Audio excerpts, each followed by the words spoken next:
So this is from Velocifier.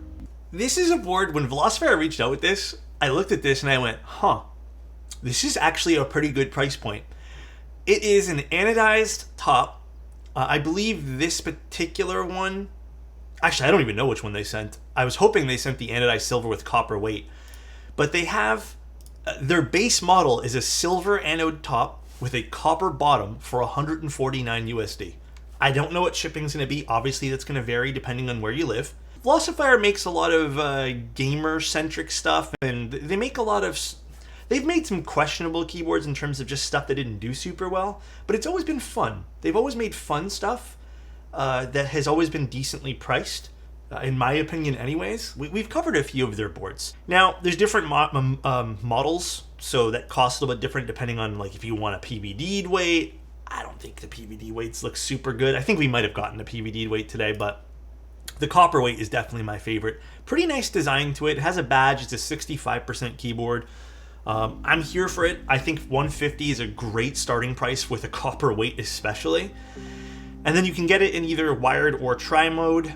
Tri-mode costs an extra $10, as well as it even has an ISO layout alongside their ANSI layout. Dude, pretty damn good. And then in terms of just other things, it's a gasket mounted keyboard. It seems to, again, I have to take a closer look. It seems to mount from the PCB itself, but it also has like a ball catch system. It has this is basically what I imagine Neo would be doing if they did a 65, just like the 75 wow, CU. Best vibes on Twitch. All right, let's take a look. Oh, so this is the black with multicolored, so the chroma. So this particular model that we're looking at today this is a $179 model. Right away, I'm gonna criticize one thing. An important criticism here. I do not like how they did this. Shipping the PCB like this makes me so nervous. They put obviously some stuff here to keep it down to the bottom, but I do not like the way this is shipped. I think they should just take this out and put it somewhere else. Last thing you want to do is for one of these things to come loose and then just rattle around in here and damage the PCB as well as the bottom of this keyboard. So this is the spray coated top. I wouldn't say this is as nice as some of the Matrix coats, but damn, really nice spray coating on this. Multicolored weight, also protective film. It's very good quality, some dust already settling on it, but I mean, nothing you can do really. My camera hates this. My camera's not liking this at all, obviously. Yeah, again, this is giving me Neo 75 CU vibes, but not a Neo 75. In fact, you know what's weird is I kind of like this particular design on the bottom more than the Neo 75 CU.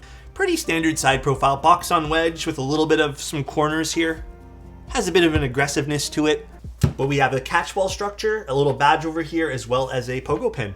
This is nice. This is really nice. I want to check something else as well, because I couldn't find a spec on the website for this. We're going to see how tall this ledge is here. Let's just make sure this is zeroed out. 17.7.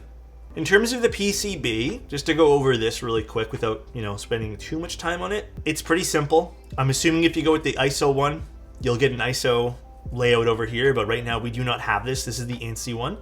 You get some spacebar options for the bottom and a stepped caps option. So some options are available. I would say this is pretty simple. I would say this definitely has taken some very strong notes from QWERTY keys. We have little silicone bump-ons around the edges here, which is pretty common when you find boards with catchball systems. I think a lot of brands have been doing that. So good for them. That's just another good point over here. We have a force break solution or just some sort of silicone here so it doesn't actually damage the inside of the case when you put the catchball system on. Just as a note too, the catchball system wasn't insanely tight. Do I have confidence lifting this up with a hand? Yep. But it felt like it was tuned well, which could be a signal that this is good quality. But pretty nice internal structure, some small gasket tabs. I would have preferred this particular gasket tab to be here, but it's fine. I don't mind it here. It's right above one of the spacebar stabs. Again, maybe an inch away, like right over here would have been better. So this is not a giant weight. It still has some thickness and it has some heft. It's small though. It's not a huge chunk. It has some heft. I thought it might have been two pieces, but it looks like what they've done is they've just kind of milled down the center in this triangle shape. I like what they did here. They put a piece of foam underneath the pogo connector so it at least has something to rest on. So that's where the pogo connector is actually sitting on. If you guys can see it kind of just move there. Interesting. All right, let's do some stabilizers. I'm just gonna get some cherry. Actually, you know what? I opened up that other pack of stabs the other day. Might as well just use that particular pack. All right. So again, just to call out this one feature, I do appreciate that this is PCB mounted. Like, I really do. I would have preferred at least a solderable version if they're going to offer this, though. I'm not too keen on this mounting point being right here, by the way. I still would have preferred this to be away from the stabilizer. Like, even if it just meant shifting it over so it's literally right here, opposed to here. So this is, in terms of structure, this is my personal thought anyways, but I think you'll just get a better sound profile and it just won't have a point of stiffness on this side, which we probably will notice.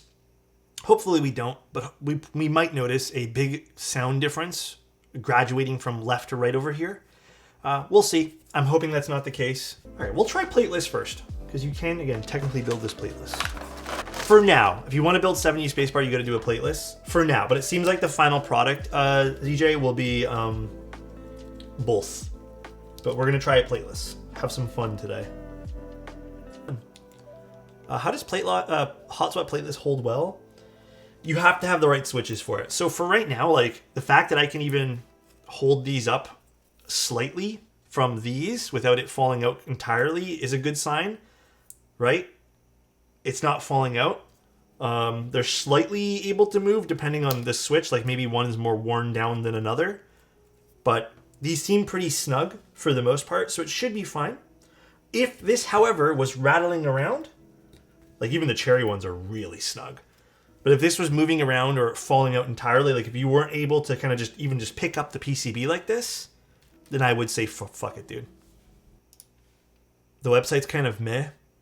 Yeah, and again, this kind of takes away from like customer experience. So this is the webpage here, and as you can see when you're buying it, you cannot figure out, like, there's no quick way to look at how to get a different plate. Instead, you have to come over here and click this. And then you have an option to pick up, I guess, a PC plate for $28, which is not a terrible price. This is USD. So not bad for an additional plate, but why not just put it here? Why not put it on one particular web page? Because I missed it, and I'm sure other people will also miss it. Again, I would rather be able to swap out the default plate. This reminds me of the TKD board, by the way. The TKD board also gave you a default plate, and you had no choice. You had to pick FR4 or whatever it was for the default for the TKD. And this gives me TKD vibes, where they're forcing you to buy an add-on,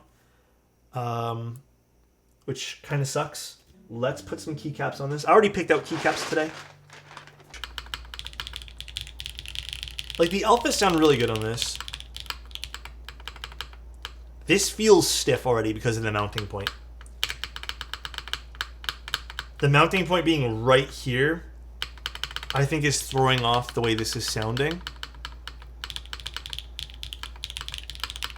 Like, it's not terrible, but it's, yeah, maybe we'll use a non-long pull. Maybe it doesn't really need all that. It's even worse. It just sounds stiff. Maybe we have to take this apart and put in a 6.25U. Let's see not running a gasket there and see if that does impact anything.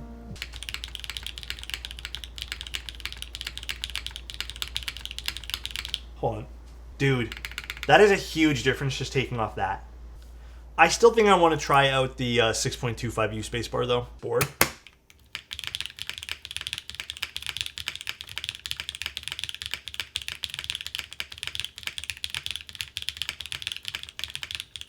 Like, huge difference.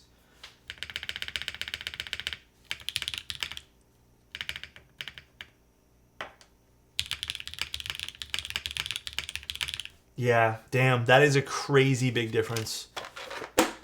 And now I'm curious to see too, what if we were to do some stuff like take out this mounting point and kind of do the same thing we did earlier.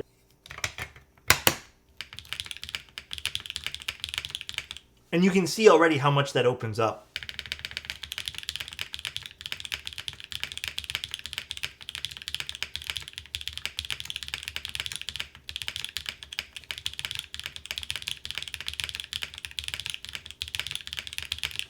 Okay, I think the board has a lot of potential. My ask for the design studio though is move the mounting point a little bit more to the right, maybe by an inch. Second ask, plate files / PCB files, and I guess technically third ask, I think it'd be better for everyone if people just stopped selling stock plates that no one's going to use and then offering add-ons. Just give people the option. Other than that, very, very nice design. I think it looks pretty nice. Again, I probably would have went with silver myself. The coating on this is okay. Not as good as some of the Matrix coatings, but still a very fun coating to have. I would prefer going with an ano myself. But yeah, starting at 150 bucks, not bad. And then $10 for a wireless option, really not bad at all. All right, everybody. I will talk to you guys later. You guys have a good one. Enjoy the rest of your day. I'm going to go take some pics now, and it's not really dinner time. Maybe I'll start prepping dinner soonish or something. Bye, everybody. Love you and have a good night. See ya.